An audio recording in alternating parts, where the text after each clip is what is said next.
And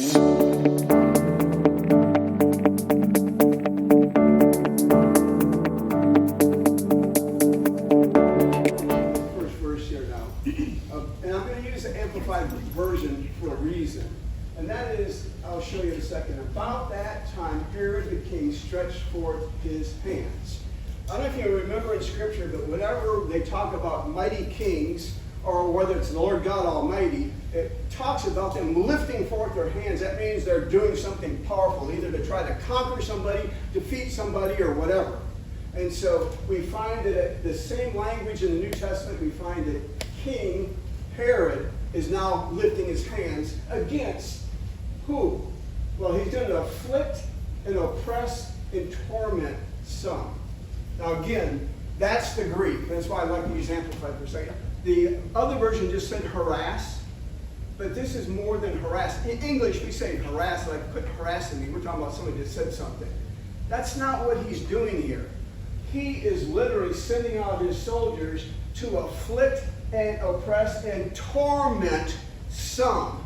But he didn't stop at that level. He also went on to kill someone. But it's only the someones who belong to the church.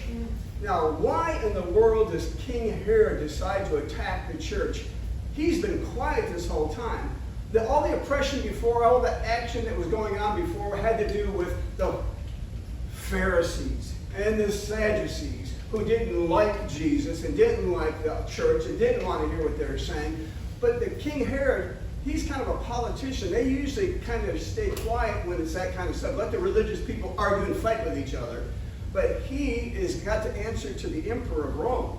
So whenever he starts messing with people and causes a conflict or an uprising, he'll get thrown out of his throne, because emperors of Rome want things to be smooth. They just want everybody to be nice slaves, shut up and obey what they say. They don't want all this ruckus going on. And so Herod starting this ruckus is interesting, but there's more to it. And that means when he killed James, the brother of John, with the sword, you ask, well, why did he kill him? What would stir him when he wasn't even interested before this? What happened? Well, it says because he saw that it pleased the Jews. Now we get it. After the Apostle Paul stopped defeating, destroying, and dragging and murdering people of the church and drove them all over the countryside, it got quiet because crazy Paul became a follower of Jesus. It ruined the plans of the headquarters. And nobody else had the zeal to murder everybody with gusto. And so it went quiet for a while. If you know anything about the Jewish people back then, all they did was argue with each other over everything. And if you actually pay attention to Israel today, you'll find they always argue with each other now. If it wasn't for the war, they'd be arguing with each other now over everything. They just argue all the time. They're always fighting back and forth over everything. And so they were that same kind of issue, but now here they're going straight to King Herod and saying, dude, we're sick of these people. Paul had quit. We want you to step in and take over and start shutting those people up. And so he thought, like any Roman, I don't know if this is worth it. But they caused a stir to the point where he said, okay, fine. And so he tested it, killed James, and the Jews were happy.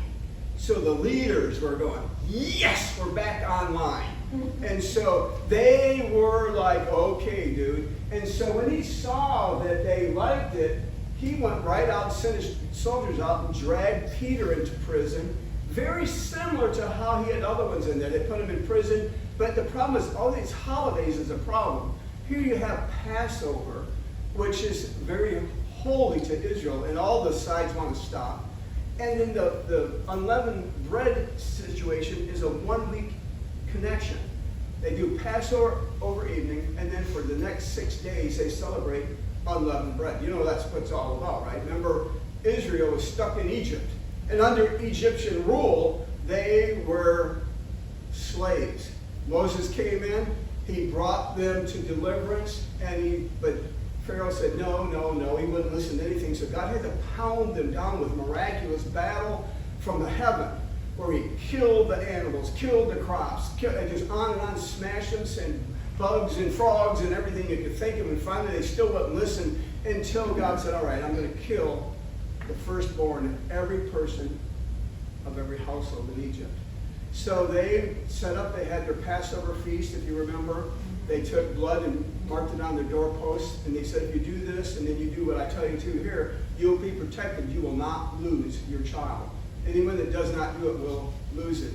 And that was an amazing, miraculous thing that changed everything. They were able to march out of Egypt and get back to the promised land after 40 years of it circling around in the wilderness. I mean, they did take a detour for a while. But God was on the money there. So you have this kind of thing going. The holiday is there, and so he has to wait. And so that's why it says during those unleavened bread, he arrested him, but he put him in prison, and then he just locked him up with guards. And he did that on purpose.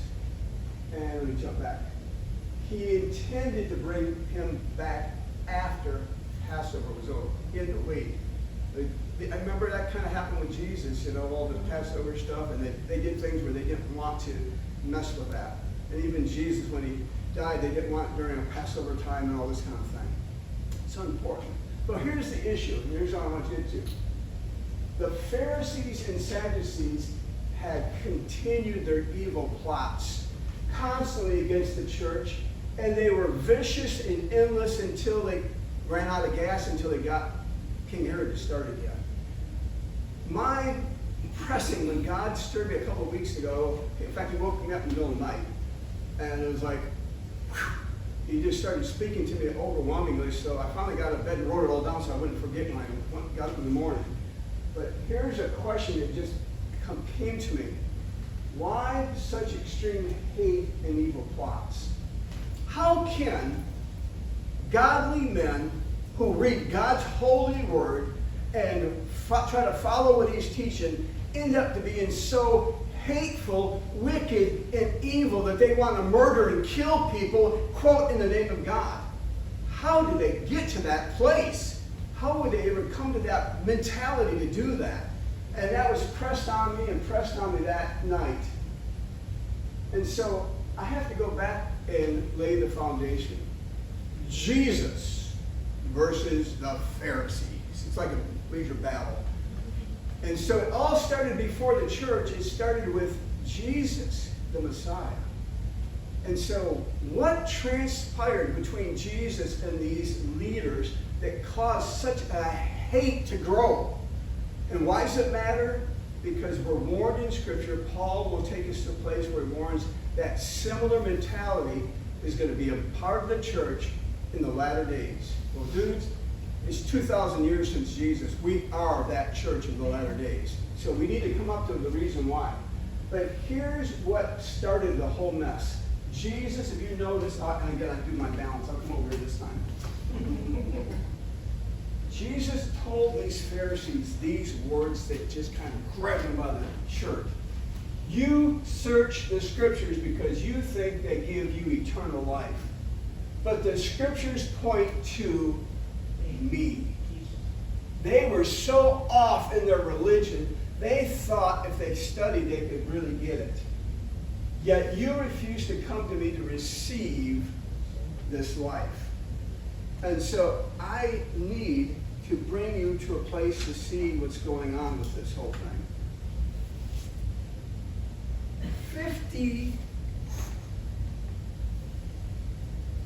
51 years ago, I came to Florida from Michigan.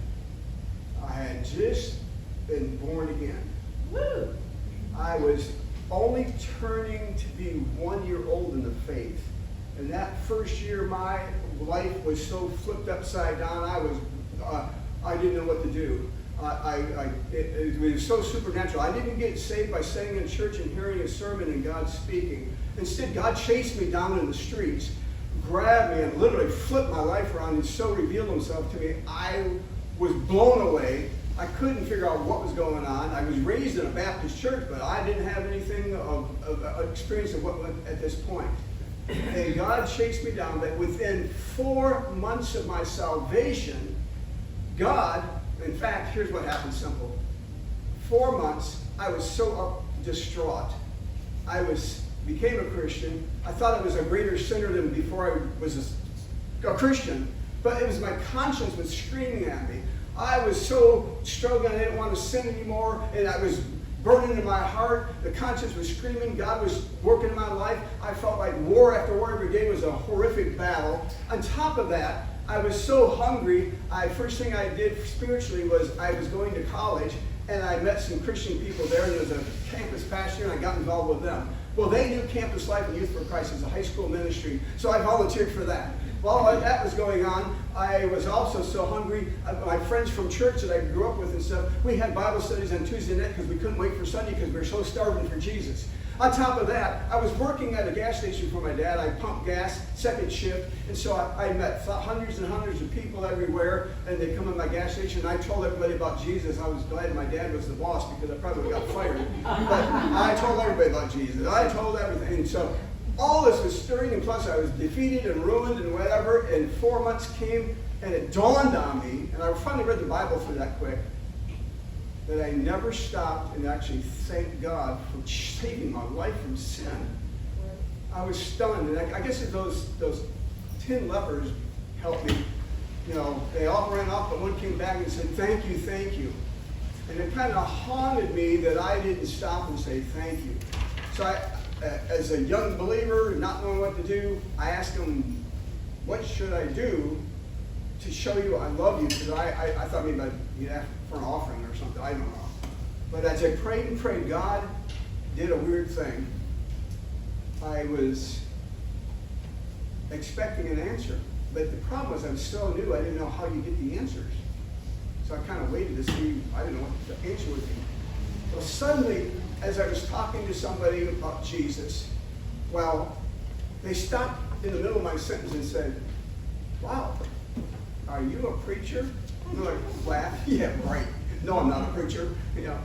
And then a day later, another person I talked to, are you a preacher? No, I just told the other person, no, I'm not. Next day, wow, you should be a preacher. What are you talking about? Why do all these people? And it went on like, a movie or something. Everywhere I turned, these people that didn't even know God were going, are you a preacher? You should be a preacher. Why aren't you a preacher? I'm like, what is it? No, I forgot every day I was asking God, what do you want me to do to show I love you?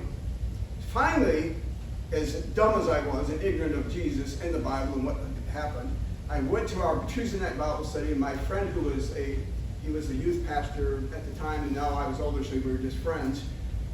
I said, I went early because I wanted to talk to him before everybody got there. I said, I think God's trying to tell me something.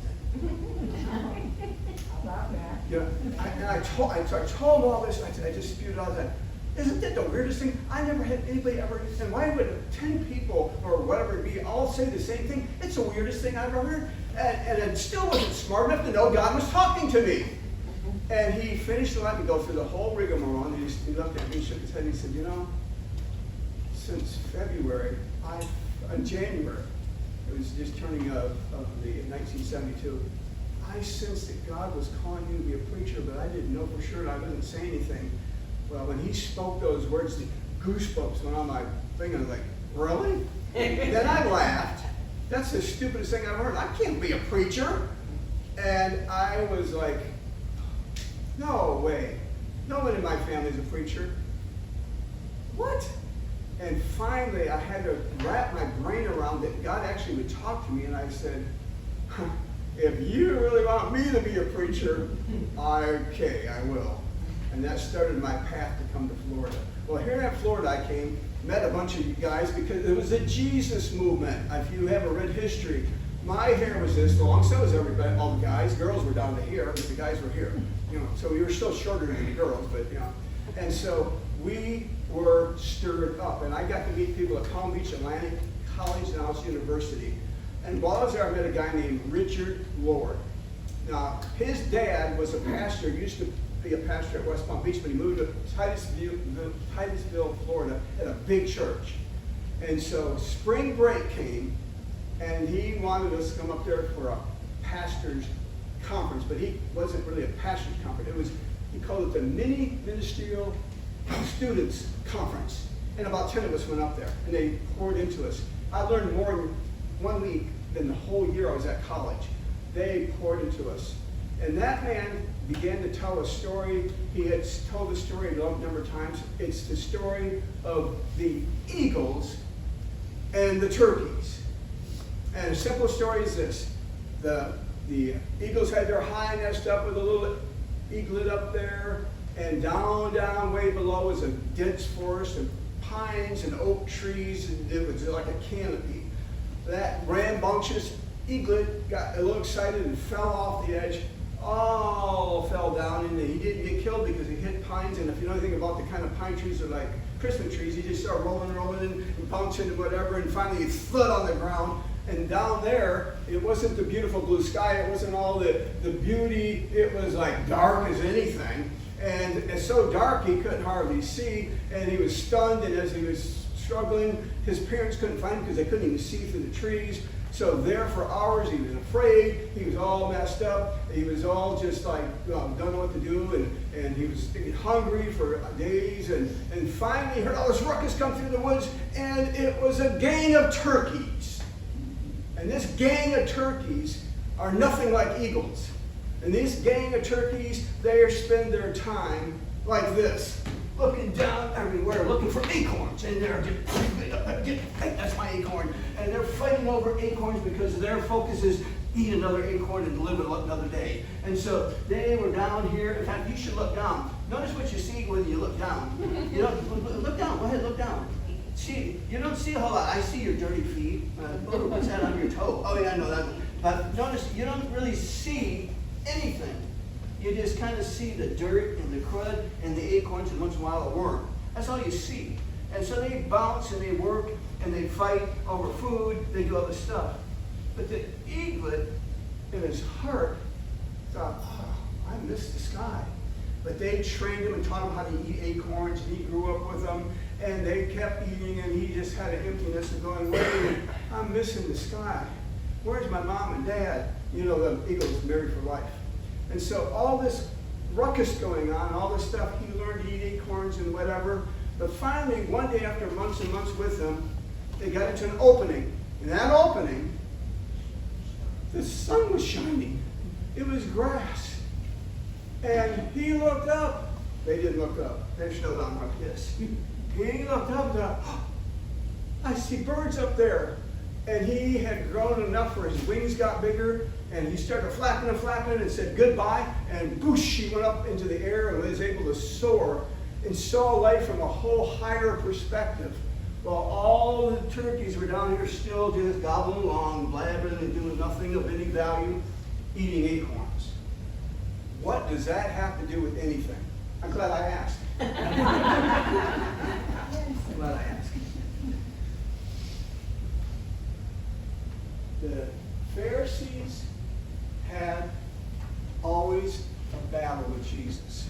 And this battle was always overlooking, because here's what Pharisees do, just like the turkeys. They stick their face in the Word. And they're down here, and it's kind of blurry if you actually do this. You should see this. You can kind of work out some stuff with truth, but I don't see you. All I see is your stinking feet again. And I don't have, and I can really dig in. And as I'm digging into the Word, I don't get all the concept or the vision of it, but it's what I think it should be, because I'm looking, and I'm talking to my friends next to me, because down here we all just kind of argue about what it says. And that's what the turkey Pharisees do. So when they came to Jesus, they were not wanting information from him. They were going to try to attack him and prove him wrong. And so what they did was they said, Teacher, which is the great commandment in the law? Because they determined what they think is important is different than the Sadducees, who they argued with all the time. Now they want to drag Jesus into an argument and prove him wrong. Now Jesus answered interesting, didn't he? He didn't answer what they thought he was going to answer. You shall love the Lord your God with all your heart, with all your soul, and with all your mind. This is the first and great commandment. He's talking not about law. He's talking about love. They didn't want to hear about love. They wanted to hear about law. And then he gives them a bonus. They didn't ask what the second one was, so he told them. And the second is like it. You shall love your neighbor as much as you love yourself. Oh, that's radical. Wait a minute. Pharisees never loved others as much as themselves. Are you kidding? That's not how it works. They were into getting the word so they could understand what the law was, so they could make sure they got themselves into heaven by knowing the law right and everything like that. They didn't really pay attention to other people around them. In fact, when they did pay attention, all they tried to do was stone them, get them in trouble, ruin their lives, punch them down because they didn't follow the law like they followed. They did everything opposite of love. They did. Their religion was the opposite of love. The perspective from high was love. The perspective from below was meanness, judgment, condemnation. Now let me show you how, in one example. Exodus 20 is the Ten Commandments. We're going to look at the Sabbath. I'm going to read exactly what it says. Now, listen carefully to what it says and what it doesn't say. He said, remember the Sabbath day to keep it holy. Now, the Sabbath day, Sabbath means cease, quit, rest, stop. Holy, you can jump into all kinds of things, but the word holy means unique than anything else. He's saying, keep the Sabbath different than all the other 6 days. Now, here's how we know that. Verse 9, 6 days you shall labor and do all your work, but the seventh day is the Sabbath of the Lord. What? How is the seventh day the Sabbath of the Lord? Well, he tells you.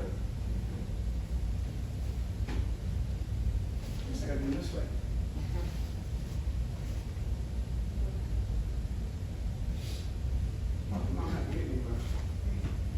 Oh, there you go. Okay.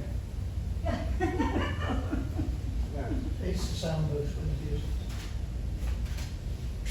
it. All right. In the Sabbath you do not work. Do no work. Do not work. What does that mean, work? Your job. Don't work your job on the seventh day. And just in case you're too greedy, I'm talking to you.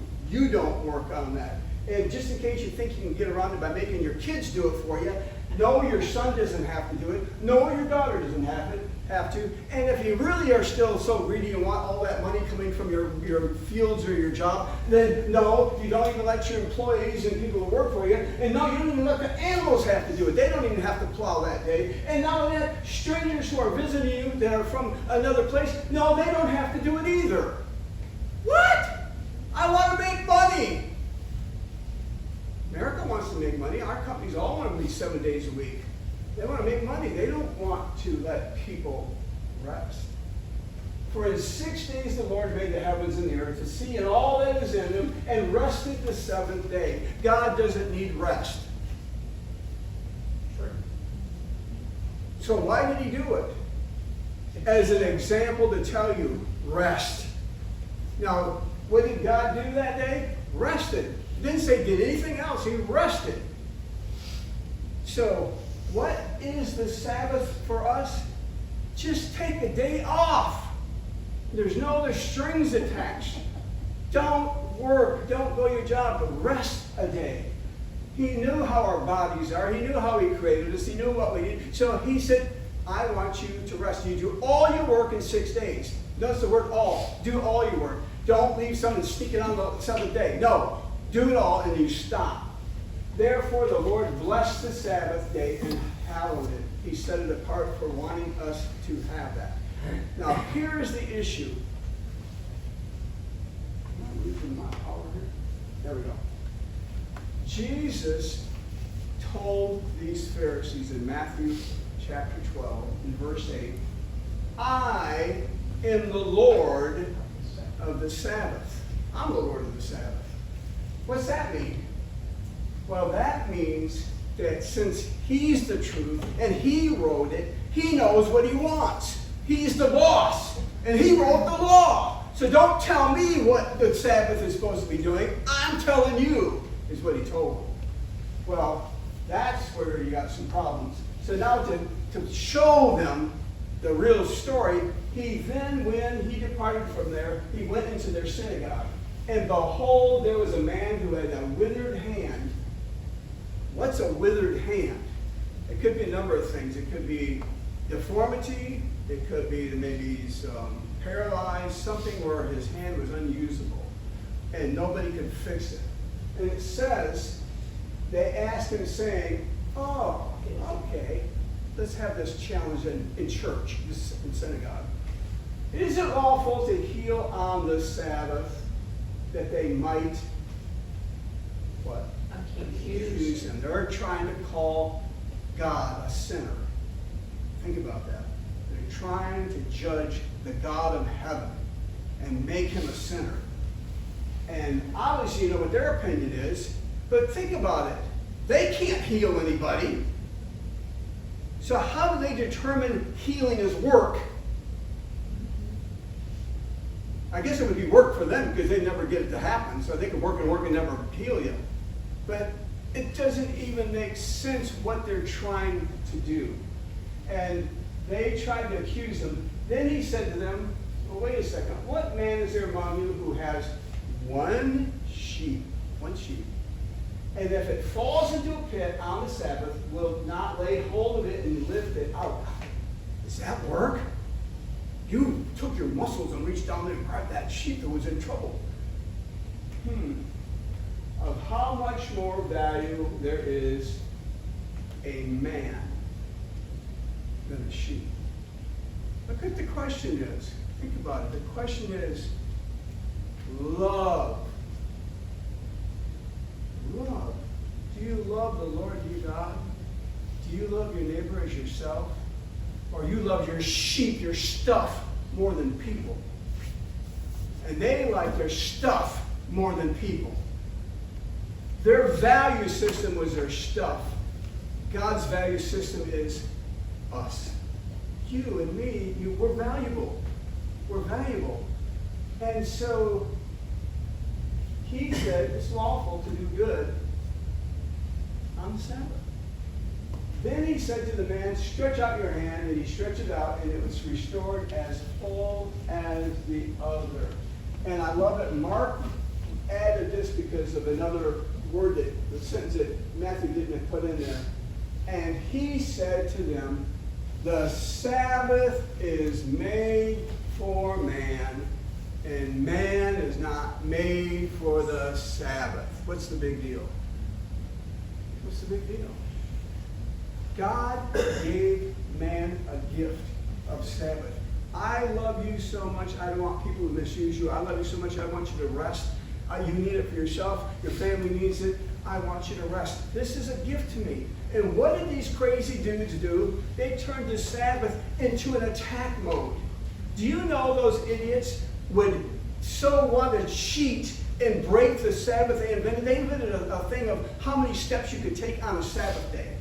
And basically it's like a little over a half a mile. But they counted it in steps, so it was official.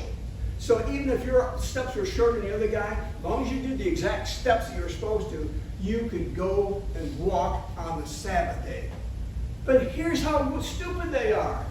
They decided that wasn't enough. And so because they're so obsessed over doing the law, they invented a new thing. They said, if you take your chair out of your house and carry it with you for a little over a half a mile and set it in the middle of the street, that's still your house.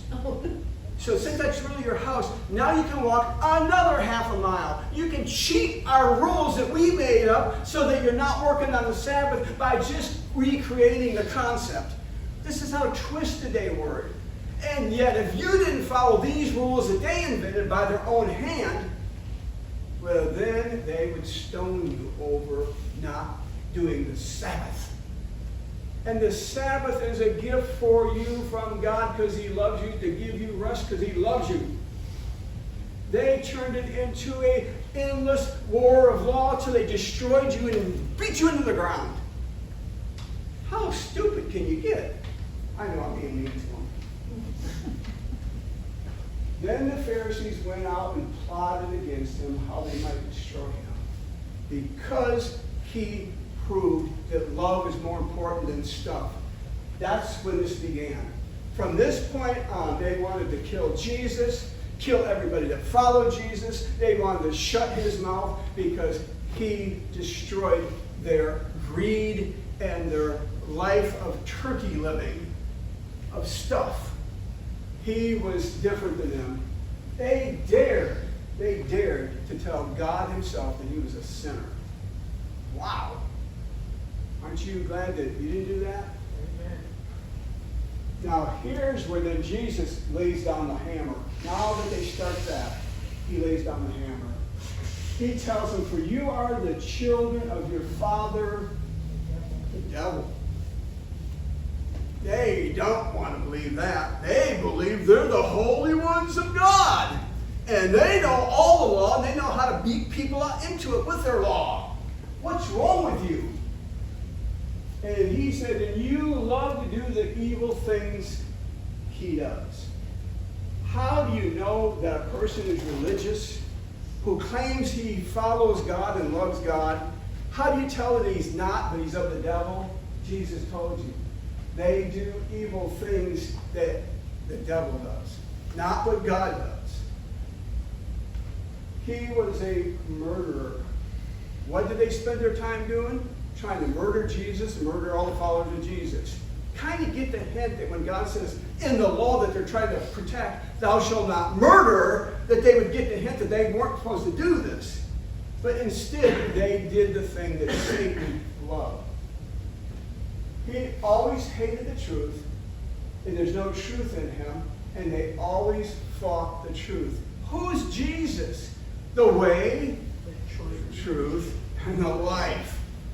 And instead, they called him demon-possessed. They called him a witch, basically, that he did all kinds of evil. He got drunk. He did every sin you could think of. They accused him of every sin when he was God, because they can't tell the difference, because they acted like their father, the devil. When you find people in your day, in your life, who say they're followers of Jesus, but all they spew out of their life is evil, they don't know Jesus. And you need to pray for them. You need to pray for them. They are deluded. And believe me, there are many in our culture that are that way.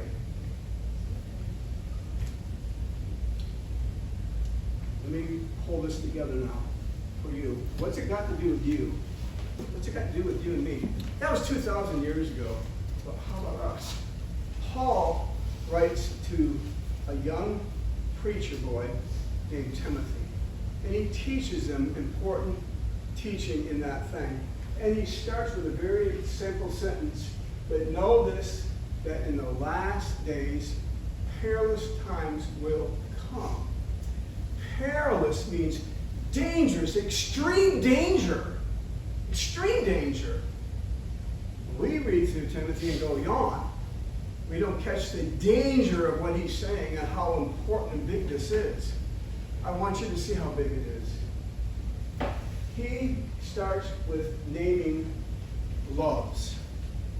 The men that he's talking about here, we have to ask, who are these men? It says these men will be lovers of themselves, lovers of money, lovers of pleasure. All the people that don't know God are lovers of themselves. They don't love their neighbor as themselves. They love themselves. All guys that don't follow Jesus love their money.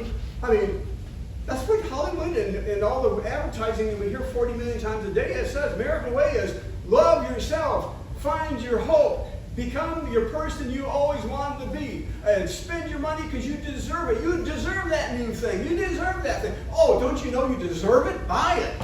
And only please yourself, because I don't want to hold all the movies. Oh, I don't want to hold you back.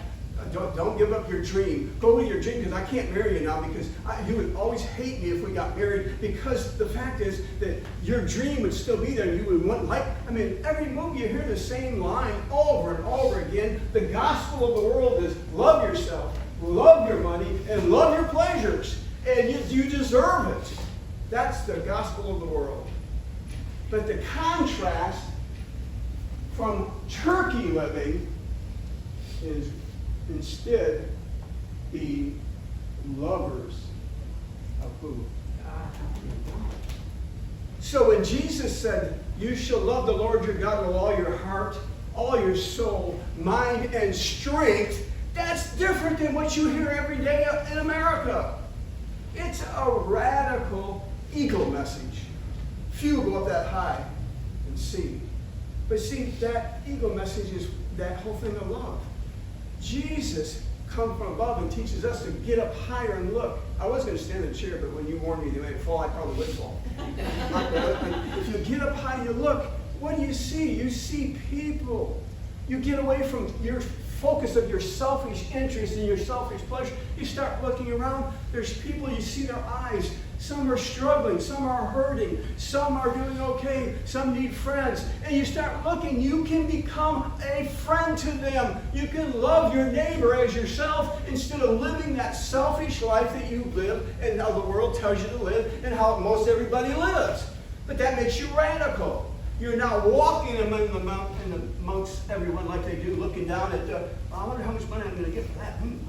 Hey, I need to buy this. And you start looking around thinking, I wonder if she needs some help. I wonder if she needs some help. I wonder if he needs some help. Suddenly you get your eyes up to where Jesus is talking. His viewpoint is, I love people. I don't care about this other stuff. People are more valuable than sheep. People are more valuable than your new car. People are better than and need more than all these other things. What is your focus? Are you a turkey thinking all the stuff you can keep getting and keep eating is what's really the satisfaction? Or are you going to lift your eyes up like he warns? Look at this rest of the scripture here. Now, not only does he give the loves of people, the contrast of what you love is all important. And I'm talking to each one of you. What is your real love? You can tell. You can't wait to get out of here. Can you get back and watch golf? And watch it again and go play it. I mean, honestly, that's a sport, that's a fun, but that's a pleasure. Is that where you spend your money, your focus, your time on? I know people who do. They go to church. But one thing is to play golf. One thing is to so love it. That's all you ever watch on TV. That's the only thing you want is a sports channel. Because sports is pleasurable, and that's what I like. Think about it, though.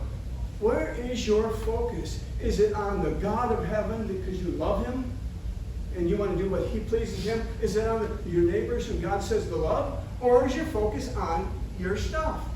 Well, not only is that type of thing, holds you back.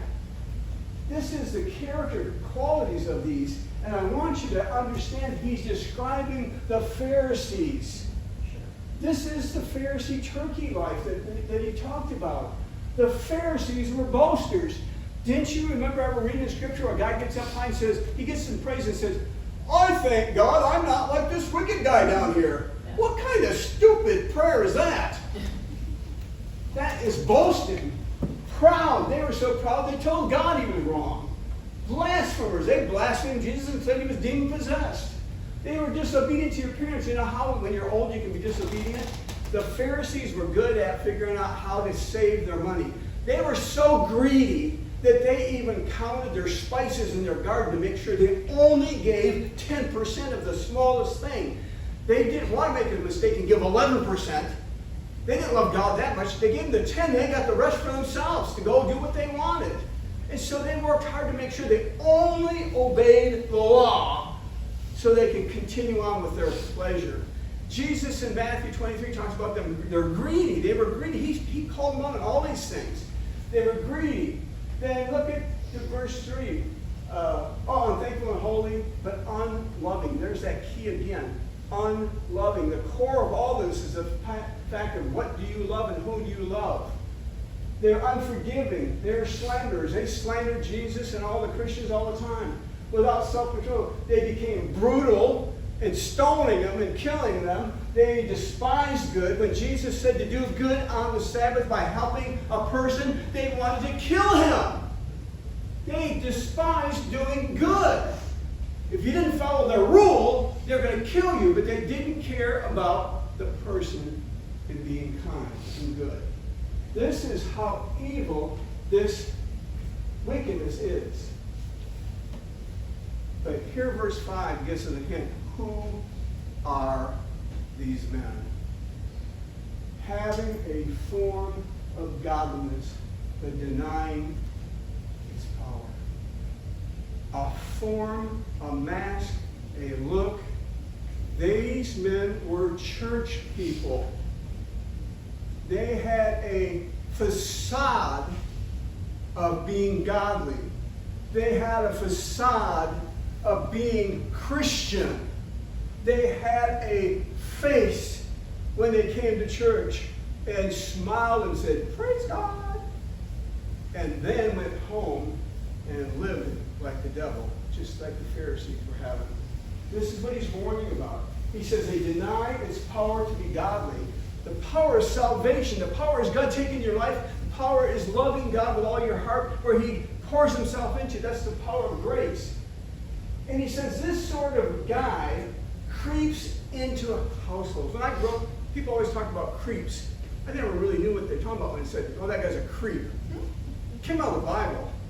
Creeps are like snakes that always want to sneak into your house, or those stupid lizards. Every time you open the door, they're coming at your feet, sneaking in the doorway. It's like, get out of there, dude. They're creeping in. He's saying these kind of people creep into Christian homes. They creep into the church folks. They make captives of, they say, gullible women. That doesn't mean what you think. Gullible doesn't mean, think of Adam and Eve. Satan always attacks emotional. Satan went for Eve. Adam is so stupid, he just rebelled because his wife did it. She had to be conned into it. He conned her into following evil. And it says that between that, the men and women became so loaded down with sins, driven by many lusts.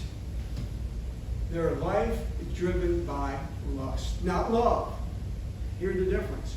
The driving force of these kind of people that come to church every Sunday, go home, and they still are driven into darkness. They're still not given deliverance from their sin. They still don't have solutions for their conflicts and all their sinful practices. They do not have any deliverance from it because they're driven by lust. And it even says they come to church all the time, always learning and never able to come to the knowledge of the truth. The knowledge of the truth is deliverance from your sin and coming freedom in Jesus. They come and they listen, and for some reason they keep coming to church. But they don't go home different. They go back to loving their pleasure, loving themselves, and chasing after their dreams. Don't you see that that's the problem of what love's all about? What do you love? Now, it's even worse. These men resisted Moses. Jannes and Jambres were the magic men in the court of Egypt. They conned the people by when Moses threw down his staff and it turned into a snake, they copied him, and their snakes grew from their staffs also. They were able to do, I guess you'd call it trickery, but it wasn't, it was demonic. They were able to copy the look of the real thing, and they resisted truth by saying, no, we're just as good as him. We have that same power. These kind of men are going to be in our culture by the train load in our day in the churches, resisting the truth by trickery, by making themselves look so good. Usually these guys are going to be the best preachers you ever heard. They can woo an audience and grab them and just grab them and have them emotionally on their faces. They're able to do this powerful thing of their actions with what they do. And boring old me, you know me, I'm just a guy here. And then these guys can wrap you up in emotion and take the word and snap it at the right point, and poof, you're moved and you feel like, I can't do that.